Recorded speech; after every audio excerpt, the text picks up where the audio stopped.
The North American Indigenous Games might be wrapped and done for 2023, but one athlete is going to keep treasuring the memories made all summer long. 13-year-old Jamie Lee Lucas traveled to Halifax from Port Alberni and met a lot of people who needed a map to find out where she's from.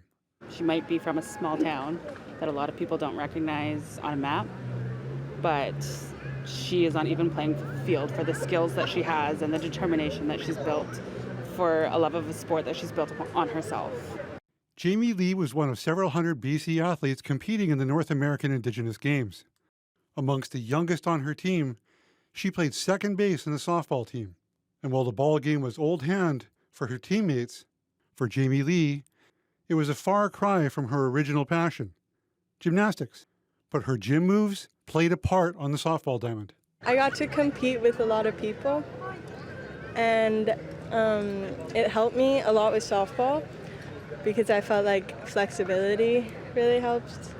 Jamie Lee showed she was a talented gymnast when she was just 4 years old. As she advanced in that sport, the higher she went, the fewer Indigenous people she saw. I was like the only one who was like First Nations. And so she decided to leave gymnastics and move to a sport more familiar to those around her.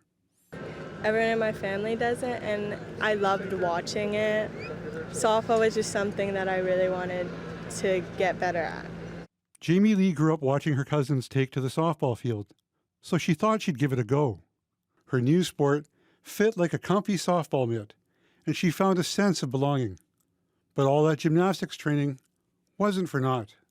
She loves the sport, so you put all those things together with her core of the body strength that she received from her gymnastics. So it's pretty awesome to see, and it's pretty good feeling to watch her do what she does out there. Team BC won bronze in the U16 girls division in Halifax. The next games are in Calgary in 2027, and Jamie Lee plans to be there.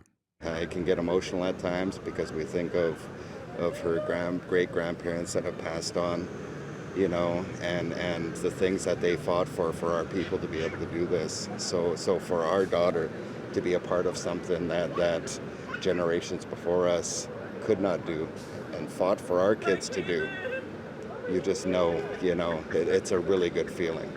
Wawmeesh Hamilton, CBC News, Vancouver.